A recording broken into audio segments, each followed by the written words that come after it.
What's up, fight fans? This is Kurt DeVille with Counterpunch Boxing News, and I have some new news concerning Francis Ngannou. Listen, I went to sleep and had this gnarly dream, right, about Francis and Tyson. And it was like Francis was getting outboxed by Tyson Fury in the dream.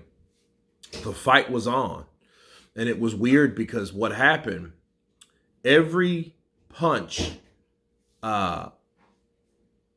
Francis threw, he hurt Tyson. And in fact, in the dream, he would come over with this overhand right hand that Tyson wouldn't see because Francis was crouching down, kind of like how Tyson gets low.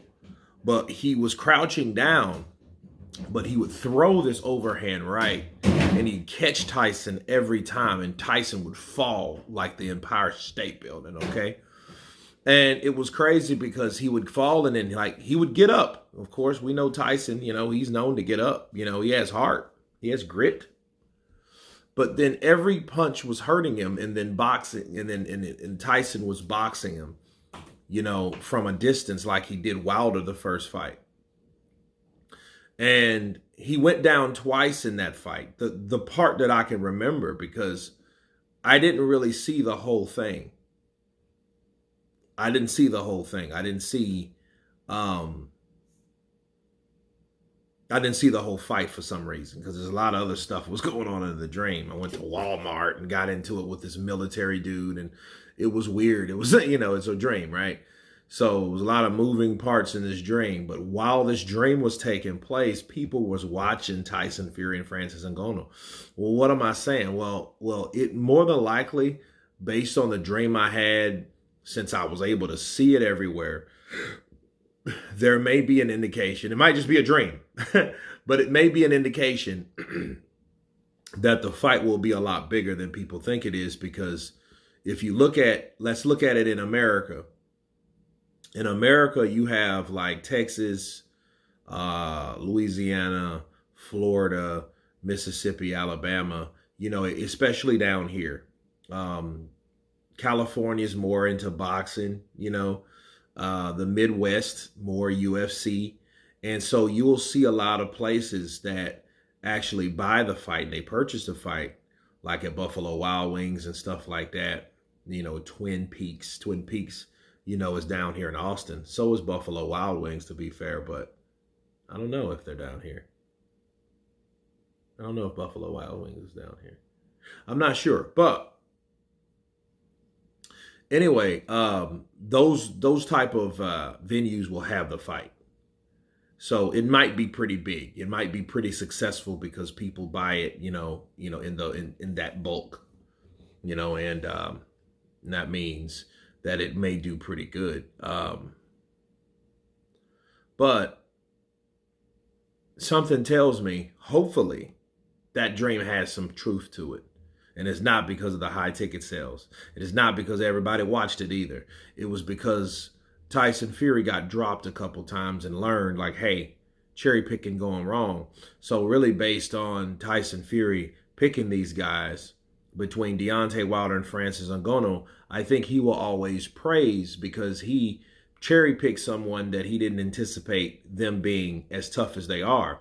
If we can go back to 2018, Tyson Fury called out Wilder. Wilder cherry-picked Tyson. Tyson cherry-picked Wilder, and they had a fight. It came out a draw.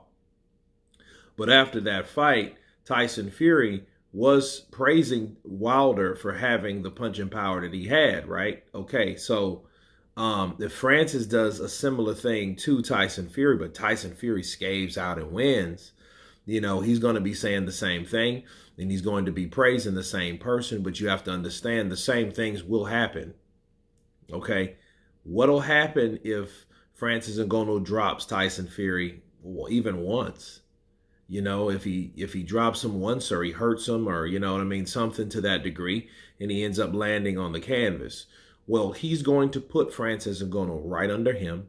He's going to say he's bigger. He's a bigger puncher than Wilder. He says he's going to be better than AJ. He says he's going to be a lot dangerous than Alexander Usyk and all the other fighters that's been fighting all their lives in the sport of boxing. That's what's going to happen. And what's going to happen also, just like Wilder will not fight anybody else besides Tyson Fury. Neither will Francis Ngannou. Francis Ngannou will then in turn fight Tyson Fury again, and Tyson Fury will be the only person that shares the ring with him, so other fighters will never know what it's like to get in there with Francis Ngannou. Unfortunately, that's what I see and I forecast for Deontay Wilder, because that's how it's been for the last 5 years. Okay, so if you guys can see the pattern of Tyson, okay, if Tyson sees any type of danger in you, he's going to raise you and praise you. Okay? And since he's doing that, he's going to make sure nobody else will be able to do that. See, with Tyson, he used to talk all about Vladimir, right? Vladimir, Klitschko, right? Ukrainian Dalsa, shit like that. But then Anthony Joshua will beat him. You know? He'll say, oh, he was washed up. But then when he beats Deontay Wilder, Deontay Wilder's the second best. You see what I'm saying? And Wilder hasn't fought anybody. He hasn't fought anybody but Ortiz and Tyson. He drawed with Tyson. He beat Ortiz twice. Ortiz didn't fight really anybody but Dave Allen and Brian Jennings. Let's be real. He knocked out Charles Martin recently, last year. So you have to remember that. But then he didn't fight him. So what difference does that make? You know, because that was after the fact. So there's a lot of incomplete things in boxing and incomplete resumes in boxing. And the guys that have the resumes are not really respected like they should. Tyson is not one of them. Tyson is looked at as this guy, like Eddie Hearn says, is the best heavyweight boxer. But he's fighting YouTubes. But he has the nerve and the audacity to call boxers of today bums. Well, what do you call people that never fought before? What do you call them? You know? Like, I just don't get it. But that is what's going to happen with that. You guys tell me what you think about the dream that I had. Of course, please subscribe. And you guys been Counterpunch. Peace!